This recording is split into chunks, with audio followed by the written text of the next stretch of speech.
What's going on, everybody? BobbyFi and Eric Cheesehaber. We're going to be talking through this large MLB Tuesday slate. I did not do well last night. I tried to get a little too cute and say where I did do well, where I had the Padres all over the place, but I tried stacking like 5-man stacking without Machado, and that was obviously a mistake, as Machado was like the highest scoring player or one of the highest scoring players on the slate. And so it didn't do great. Didn't do horrible either. Sort of, in between. Cheats, how'd you do? And then we'll get into the slate. I made a little bit of money. I was trolling the top of the leaderboards in the batter's eye for a while. I saw that.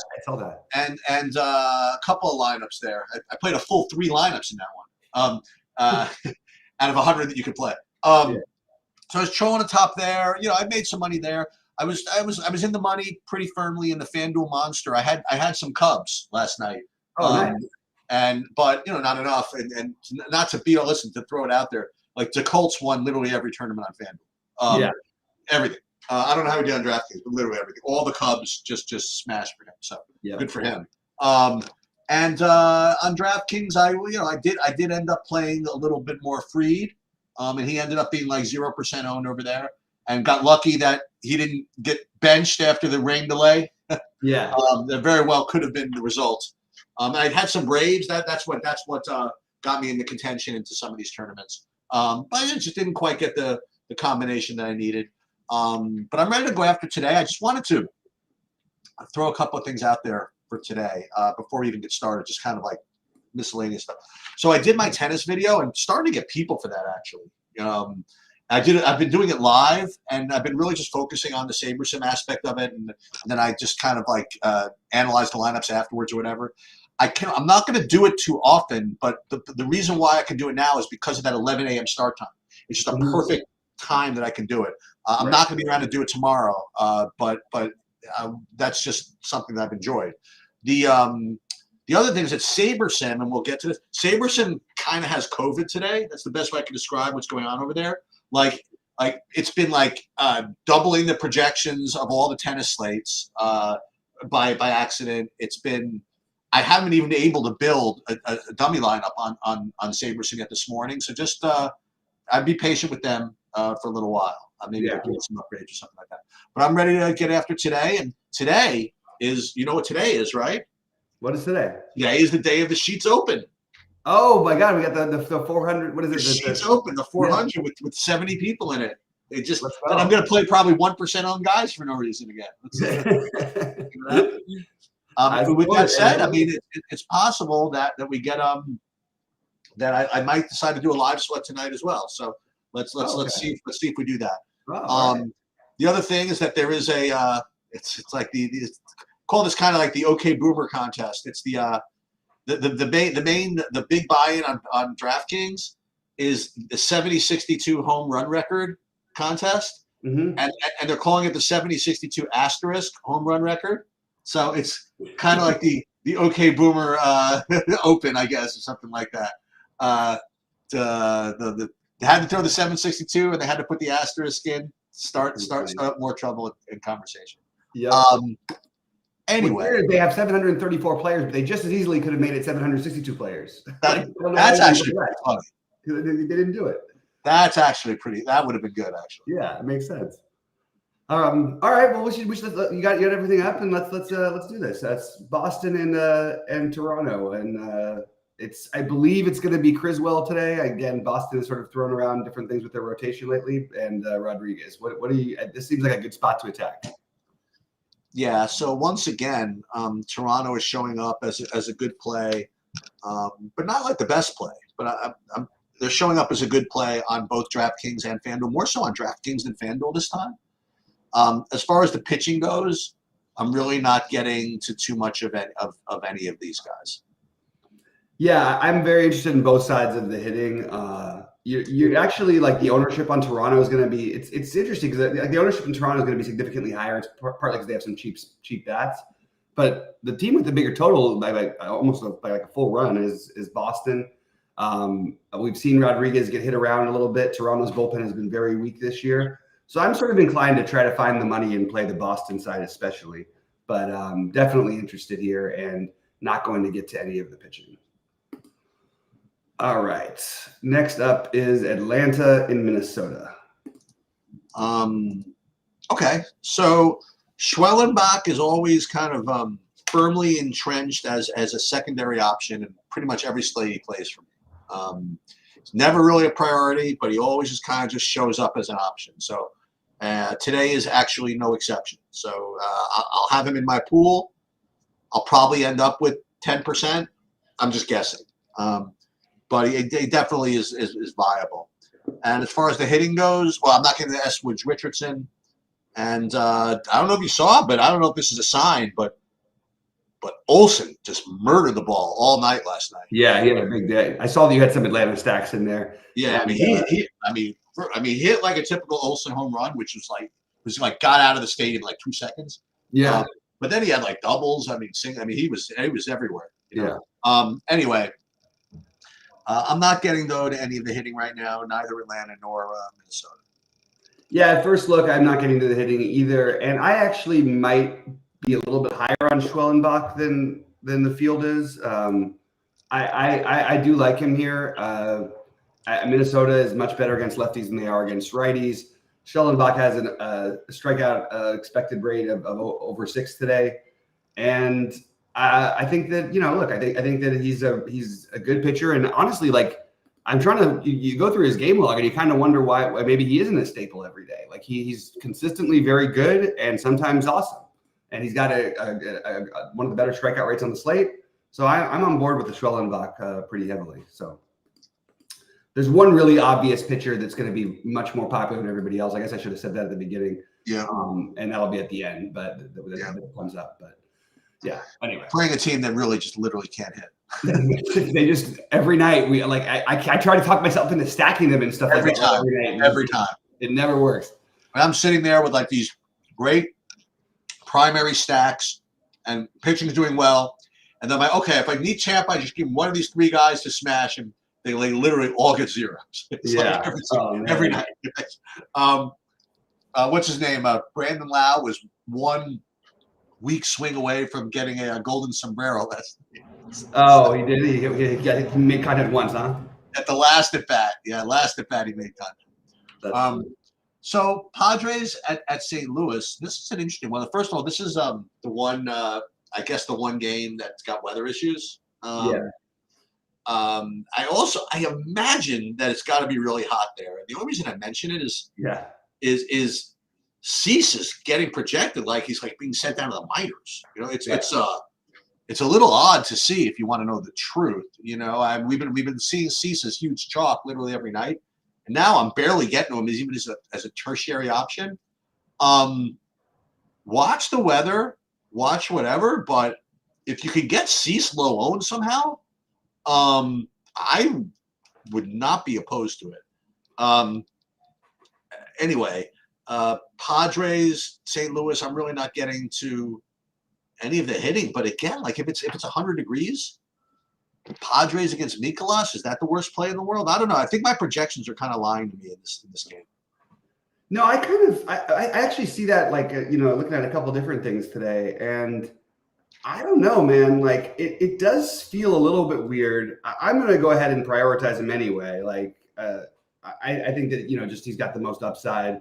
It is not the Cardinals are below average strikeout team. Cease has the same strikeout expected thing as Schwellenbach, for example, and it is 97 degrees in St. Louis. So, but even their run total is at 3.7, which is not that outrageous. I'm sort of surprised, even as against a low strikeout team, that he doesn't have like a little bit of a higher strikeout projection. I know. So I'm gonna say F it and most likely end up using him as my SP2. I guess he's the most expensive, so he technically be the SP1 or however you look at it. But I like him, and if they go unowned, I don't mind the idea of going back to the Padres tonight against Mikolas. Maybe more as a mini stack because he doesn't walk anybody. But I could definitely be talked into the Padres again. That's pretty much all I have here. All right, Texas in Chicago. Yeah, I mean, I have this as kind of a 4-pronger actually. Heaney was actually, I think, really good in his last start. Without even looking, I remember this. So he's always in play. And again, with the idea is, we'll get to Gilbert in a minute, but we're really, at least from a projection standpoint, we're just kind of shopping for best SP2, right? And Heaney is definitely in the mix, as he always is. And his opponents are always in the mix, like they always are. So Heaney and the White Sox, I like both of that. Texas, I liked on both sides, actually. And again, the idea is, how much crochet are you gonna have to deal with? And the next question is, if it's too much crochet you have to deal with, maybe crochet at 8K is worth playing, but he's just not playing. I mean, I'm looking at this like under 60. He's done. He's just done. So for me, I am probably going to think that if Texas is smart, they'll take pitches. They'll only swing at anything good. They'll try to eat the 60 pitches, like as best as possible, and then get to the bullpen. And if so, I think they can do some damage here. So I actually like Texas. I like Heaney. I like the White Sox. And actually, so it's a 3-prong. And I'm not playing crochet ever right now. It's tempting, but they've really got, like, if I would DK, it's probably time to make him like 5K and then really tempt us or something, Right. But that's just not how the algorithm works. So I like Heaney as well. I have him as a very viable option at only 7K.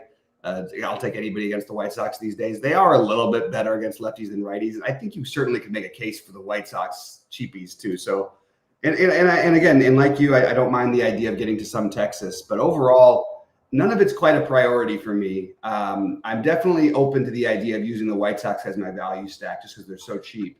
And it's it's Heaney. We've seen him struggle at times, and I'll gamble on it. Their bullpen's been pretty bad this year, so. That's probably the highest level of interest I have is the White Sox as sort of like pieces to fit in with my main stacks. Well, Heaney, of course. All right. Next up, do you have the Giants Milwaukee? I do. Probably nothing here. I mean, listen, Webb again is part of like the lottery shaker, the chug-a-lug for the second pitcher. Certainly in the mix, but Milwaukee's a tough team. You know what I mean? Like, I don't know. I don't think I want to mess with that. So, probably going to end up with nothing in this game. Yeah, I think we're probably on the same page. Everything looks okay. I'm probably a little lower on Myers as a pitcher right now, and I'm probably a little higher on San Francisco in general as an offense. So you give them a huge park upgrade. I think they deserve to be like mentioned. I don't know if I actually end up doing anything with it, but another team that's super cheap that you could use as a complementary stack outside of Fitzgerald and Chapman. Everybody's very affordable. So that's really all I have here. I like Webb just fine. I think that it's just, would I rather play Schwellenbach against Minnesota or Webb against Milwaukee? Pretty close, but I think a little bit I would lean Schwellenbach just because the strikeout upside seems to be a bit higher. And I don't really want to play Myers. I'd rather probably play Heaney than Myers, who's cheaper. So if anything, it'd be San Francisco pieces, but nothing I really want to make a priority here. All right, then we get to Coors. Yeah, so this is some more heavy duty analysis, but these two teams stink. Yeah, okay? No joke. And they can't hit, and they're two of the more popular stacks on the slate. Because it's Coors, so I guess they're in play. Miami and Colorado, I like them both, I guess, kind of equally. You're gonna have to talk me out. You won't have to talk me out of playing them, but Munoz at 5,800 as the SP2 behind Gilbert. I don't know, maybe not. What's his name was doing pretty well for a while. Cabrera. Yeah, he was cruising. He looked like he might be putting up a huge game, and he just had one bad inning. McMahon crushed one. It's tough to play the pitchers in Coors. It just is, even against the bad teams. I prefer to not play these bats. But I mean, you just have to respect the park. So I do like both of them. Yeah, I have to say that I think that Colorado, it's kind of interesting because it's another one of those situations where, because the team is more affordable, but Colorado is the team that actually has the massive total today, not the Marlins as much. It is 81 degrees and it's supposed to have 10-mile-an-hour winds blowing out to left. Yeah, I think I'm interested in the Rocky side more than I am in Miami, and it's mostly just the product of pricing. I'm sorry, not pricing, ownership. But I do think you can get some low on pieces here. And all I would say is, like, if you're going to play the Miamis, play like Jonah Bride and Derek Hill and the guys who people won't play as much. If you're going to play the Rockies as a 5-man, maybe you include Nolan Jones or Jake Cave. Like, I just think it's important to try to, and we'll see who plays. Tovar and Doyle didn't play yesterday, who are probably the Rockies' best hitters on the season. If they both play today, that's a much stronger lineup. So I do have a little bit of interest. I actually did think about Munoz for about 5 minutes. Well, not 5 minutes, about 5 seconds earlier before I decided not to do it. But I did, I liked the Cabrera last night. I don't think I can get to the Munoz tonight. And it is, like, if you're playing cash, you really should be overweight. Like Otto Lopez, Connor Norby, Jesus Sanchez. Burger's expensive, but like all the other guys are cheap. Like, I mean, your 4K and Coors, with the 5 total, I guess the second or third biggest total of the slate, I think you could definitely, like, you should be playing those guys in a cash game type of thing, maybe some single entry. But for me personally, I'm not going to play 20% on stacks on 14-game slates where there's a lot of good options. And it worked last night with the Yankees on FanDuel to skip those guys. Yeah. All right. So, and right before we go to the next game, Rick is in the chat. Rick comes along for a lot of our shows and says, how do you know tell which team is better on FanDuel, which team is better on DraftKings? Pricing and ownership is the answer to that question, I think. That's how you can tell. But usually it's pricing. Like the Phillies, you can never usually even fit them in on DraftKings, whereas on FanDuel they always end up like 4 times or 5 times more popular because. Well, I'm going to expand on that a little bit for Rick, because Rick, I don't know if you know, he's actually been one of the people that have been in those tennis things, and he actually really appreciates the teaching and stuff. So I'll go a little bit further on this one. If you subscribe to, I don't know if you're actually a TrueDFS subscriber or just like in the YouTube channel or whatever, but within our site we have projections, both using SaberSim and using and our own. So, we have a separate breakdown for FanDuel and DraftKings. Okay. Mm-hmm. So if you want to know what pitchers are better, whatever, like you could just see like how much better one is than the other based on the different ratings on both of the, here's the FanDuel stacks, for example, for today, like you'll see like Colorado is better over here. They have, as far as my rankings go, but maybe if you go to DraftKings, it looks like Miami's a little bit better. So I guess the more direct answer to your question, which is better and which is better, and we do have it broken down between the different sites to which we prefer. So that's that. And welcome aboard, Rick. Yeah. All right. So going ahead, Mets, Arizona. I'll tell you this, and here's another. That was an anti-projection play or whatever. This is I don't know. I mean, you need another SP2, and maybe I think I pretty much know how to play this slate anyway.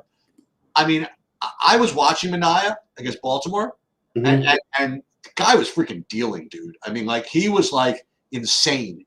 He was like perfect through 6 almost, and then he hit a batter and gave up a home run like in back-to-back. It was literally 0-2 with 2 outs in the 6th, and he was perfect. And then he hit one guy, and then Hayes, I guess, hit a home run or somebody, and then whatever. Listen, I not make fun. I don't play the Mets and Yankees pitchers all that often, but I was just watching this game, and he was He is bringing. I don't know what he did in the last couple of years to whatever, but he strikes people out. He just motors. So not a great matchup to say the least against Arizona. Yeah. You want somebody low owned that could put up a number. I think you could do worse. So I actually do like him a little bit today. The hitting, I think that both pitchers are probably good enough to keep me off of the hitting. And that's pretty much what I got. Yeah, I think so. Minaya has always been a very streaky guy, and when he looks like he's on, like he's like the 13 strikeouts one game, 10 runs in the first inning the next game. Yeah, sure. And Arizona is strikes out about the 10th most against lefties of anybody on the season. Actually, it's a little bit lower percentage-wise. They just face more lefties, so they're probably about average for what it's worth. And then against lefties, they also are basically. As in terms of like offensive output, they're just sort of, where are they actually? I think I lost. Oh no, they're actually third. Yeah, that's right. I had them higher. I knew I did. Yeah, like they're third in OPS. They're just barely behind the Dodgers. They've actually hit lefties pretty well. But they still strike out against them some, but they hit them pretty well. And I think that if it was a different slate, I would be talking myself into pieces of both sides of this game. These are two pitchers I have much more okay to pick on because their range of outcomes is like you might get like 5 walks in 3 innings from these guys. They just occasionally get wild. If they don't have their stuff going, they can get lit up.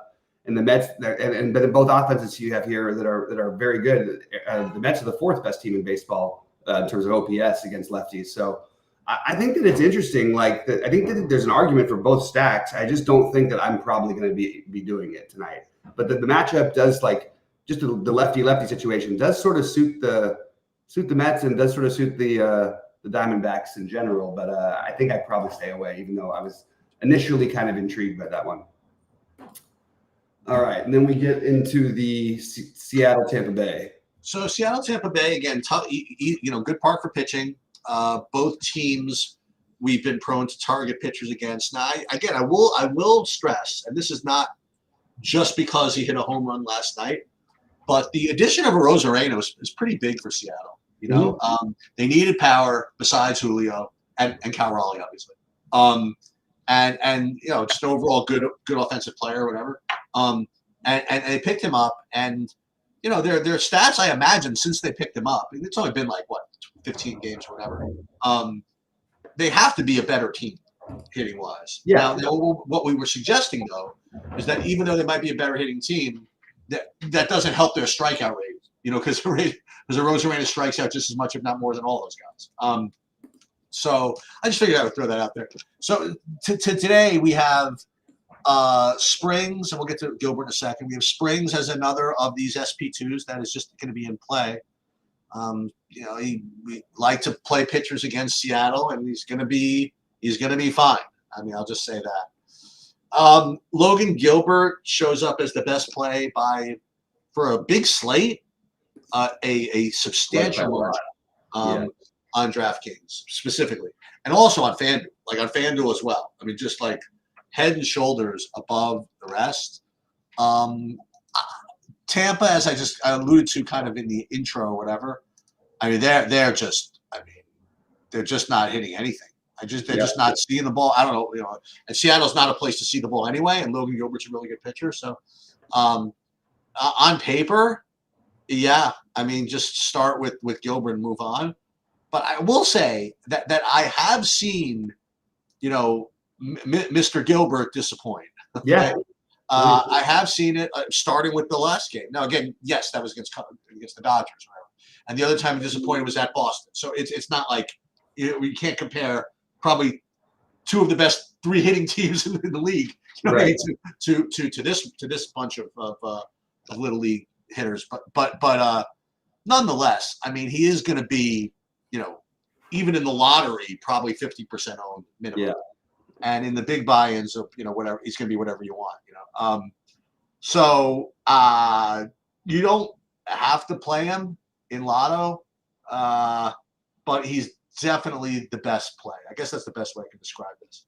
Yeah, I think it's pretty straightforward. I agree that on paper, if we play this slate a million times, he's going to certainly justify his price, I think, enough of the time. At the same time, we have other legitimate options that are getting half the ownership of them that aren't really that much worse. So, yeah, the matchup feels good. Yes, we all want to pick on Tampa Bay, especially after what we've seen happening lately.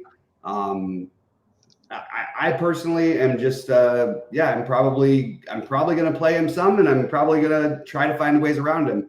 I think naturally he and C's make a nice combination, but I also think Springs and Heaney on the cheaper side make a nice combination. So really depends on what else you're doing. But I'm sort of on board with the idea of at least to try to be maybe near or below the field. Because initially when I looked, I was like, okay, well, Gilbert's going to be a near lock for me. But there's other guys that between C, Schwellenbach, Springs, Heaney, they can all be good, and those guys can outscore him. You know what I mean? And some of them are cheaper than he is. So, all right. So again, I think I'm just going to be the chump here.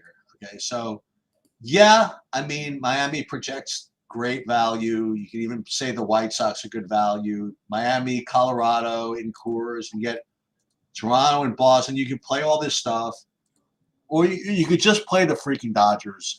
You know what I mean? Like against Irvin. You know, and to me, that's just kind of what I prefer to do. You know? So that's going to be what if I don't play that, I'm going to be very surprised. Okay, if I end up with some freaking Miami, Colorado game stack or something like that, and then like get frustrated when, oh my God, these guys who are terrible at hitting can't hit. You know what I mean? Like, I'm probably just going to go with the Dodgers. And then on the other side of the game, and by the way, that's on both slates. I have the Dodgers as premier play on both DraftKings and definitely FanDuel. And then Baltimore is good enough for me to not play Flaherty. And part of me wants to just go full on game stack and just take Baltimore as well. But each time I do it, Flaherty is very resilient, even when he's looking not so great. You know what I mean? Like he's still good enough, you know. And so I haven't seen him get rocked yet. So it's I'm probably not going to do that. But as I said, Baltimore is good enough to keep me off of Flaherty. So I'm gonna say Dodgers are the part of the best stack. Yeah, I'm not so different from you. I have them. I like the Dodgers against Irvin. You also have Baltimore's bullpen. Baltimore's a great team, but their bullpen has been below average this season. So I'm in on the Dodgers. It's not the hottest one we've had. It's right in between, 75 degrees, and as always, there's wind blowing out to center, 10 miles an hour. I like the matchup for the Dodgers. Dodgers have been excellent against lefties. They've been excellent against everybody, to be honest. Oh, and you get a 7K Ohtani. There it is. Oh, we got a 7. Okay, finally, we got a 7. Yeah, it's an expensive stack at the top, but you also should have guys like Kike Hernandez and Chris Taylor at the bottom and even Edman is pretty cheap. So that's sort of how you round out the stack and make it work if you wanted to go a full 5-man. And I think I would be inclined to do that. So I have it. I'm not playing Flaherty as of right now. I do respect this Baltimore lineup. And I'm glad the Dodgers got Flaherty, but like I said before, when he faces good teams, he tends to run himself into trouble a little too often for my liking, I guess. So I am a little nervous, and I don't have an issue if you wanted to play some bats from the other side. The problem is, as always, Baltimore's like really expensive. It's not like you can get like super value on anyone. So if they gave him a Flaherty discount or something, I would be interested, but I can't quite get there the way it is right now. I think Miami and Toronto are going to be so much more owned than everybody else, at least as a first look. So I'm going Boston, Colorado, and the Dodgers as my favorites. The fringier large field stuff I like is like San Francisco, San Diego, the Mets, and Arizona. A little bit of the White Sox. And then as pitchers go, I think you have the C's, Heaney, Gilbert. The C's, Gilbert, Schwellenbach, and then the Heaney, Springs as the cheaper ones, depending on what kind of lineups you're trying to fit in. So that's the way I'm sort of got this slate pegged right now. So I'll tell you what I think you're supposed to do. Again, depending on the tournament or whatever. Now, again, of course, in the 400 with 70 people, I might end up playing like 0.5% on guys as usual for no reason. But I think what you're supposed to do, and this is pretty aggressive. And again, this is like a Pingalore thing. Pingalore say, okay, so what's the winner? You know what I mean? Like, he's like, so what's the winning thing? I think you play Heaney with Manaea, and then like spend up for the Dodgers. I think that's my that's my initial thing. Like, I'll put it like in here, like that would be, pretty. I would be very aggressive. You fade Toronto, you fade Miami. You don't even have to fade them. Like if you do something like this. You go Manaea, Heaney, and just all 5 of these. I put Freeman and Ohtani, the expensive lefties, and then the other righties. I could probably maybe do better than that. And then you could play one-offs from anything. You could play a 3-man from Miami with this or with Colorado. I mean, because you're not playing Gilbert, you're not playing Toronto. So I think they're playing these two like high upside guys like Heaney and Manaea. Now listen. Heaney and Manaea could combine for 0 points on this day. It's very possible. So, but I think that's what you're supposed to do. Now in low risk, I think that you should really play Gilbert with I don't know who's your favorite second one. Is it Cease? I think Cease is my second favorite on the high end, but I think Springs and Heaney are on the low end the guys I would play. So it would be probably, and considering that there might be weather issues in the what's that game with the San Diego game? In the San Diego game with the Cease. I mean, you play like Gilbert with Heaney, for example. I mean, Heaney's got the best matchup, right? So you got the two best matchups, Gilbert and Heaney, and that's conservative. But listen, if you don't play Toronto or the Coureurs, maybe something like this is good enough. You know? Yeah. Gilbert Heaney with some Dodgers, then some kind of like low owned one offs or some low owned 3-man from one of your, like, what are some of the, like, oh, here's another one. Like, how about like you mentioned you have some interest, for example, in the Mets or Arizona or something like that. Maybe a couple from there, you know, or maybe I don't know. Maybe you can go back to a couple of the Atlanta guys. They're running hot right now. I don't know. Or maybe go to maybe some San Diego or something like that. Yeah, I think that I think those are all like really viable. I think that it's on the big slates. I try not to get too spread out, but like I really like the Boston, Colorado, and the Dodgers. But again, those are all going to have some ownership. So like I think if you're getting frisky, I like that Mets Arizona. Even though I know you like Manaea, I think that it's a good spot to try to attack when you have both sides are very good against lefties, and these lefties can definitely blow up at times, especially and like on the Mets side of it too. Like Erod can get very, very, very wild, and the Mets are really good at taking pitches. Isn't it? I have the other guy. I have Fat pitching, by the way. Oh well, that would make things different. I'm looking at it with Manaea right now. No, Fat for Arizona. I'm sorry, not Manaea. I'm looking at it with Eduardo Rodriguez right now. I got Fat pitching. All right, so maybe it is going to be Fat. Maybe that even changed while we were on. It happens regularly. I still have Fat on the MLB.com page, but we'll see. You mean Erod? I'm sorry, Erod. I keep doing Thank you. You caught me.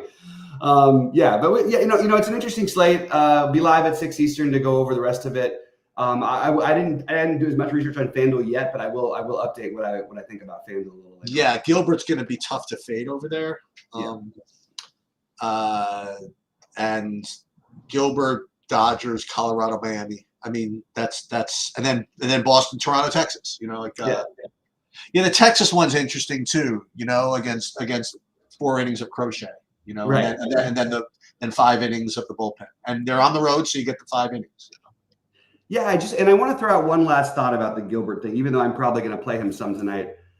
When a pitcher doesn't stand out, they don't have he stands out as an obvious play, but it's not like his strikeouts look like they're outrageous. In general, he's a guy who pitches often he's going to get you mid-20s a lot of the time. Sometimes like if you have like the old version of Scherzer or Verlander, you're worried about them putting up like 40 to just kill you. You're not really worried about that as much with Gilbert. Maybe in this matchup, maybe it's possible, but I just don't think it's as likely. So I think it may be a slate that you can talk yourself in to either playing pivots in that price range or paying down for the Gilberts. For the Heaney, Springs, and then your guy Manaea or something like that. I think that makes sense. Well, but on the other hand, I mean, like you look at this, like Bryce Miller. I mean, wasn't exactly Nolan Ryan. Right. He just was just. It's true. I mean, like. He definitely could have gone in longer. They just didn't need him to. Yeah, they weren't even competitive. I mean, what do you give? He did give up a home run, right? He get nothing. No, right? Josh Lowe got it. So they did leave him in. They did bring him back in for the 8th. Oh, interesting. Okay, so he must have given that off. No, he gave it up early. No, never mind. He gave it in the 3rd week. Yeah. Forgot about that one because he was just cruising along so much. I didn't even realize that. Miller. I couldn't believe. Slick. It's hard to say. You know, like it's when you have these teams that are just like waving at balls. You know, like was the guy sick or was the other team bad? And the thing is that when you combine a good pitcher with a team that's not hitting, I mean, this is what puts up 36 DraftKings points. You know. Yeah, and Vegas he's not like doesn't normally have that type of upside. So.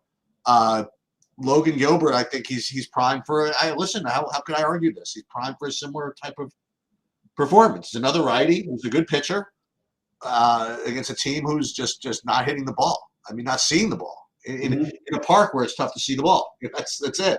Mm-hmm. Yeah, and one thing just to throw out there is it's interesting. Like First of all, the White Sox have the highest total they've had in like forever today. So I do think I didn't mention that, but getting some White Sox, I mentioned it earlier, but White Sox pieces I think do make some sense. It's interesting to see it like almost more than a full run higher than it's been every day. And then also the Tampa Bay, this is the first time they're getting the White Sox treatment. They have the run total projected under 3. Whenever that happens, I always am sort of paying attention. You know what I mean? It's just, you don't see it that often in baseball. You could go, we've had years where I think you only see it a few times all season long, and it's all usually against the Scherzer or something like that. And when it starts happening against guys who are just pitchers, just normal, it's kind of weird. Yeah. Anyway. All right. Well, I look forward to the slate. See you guys at 6 Eastern. And anything else, Sheets?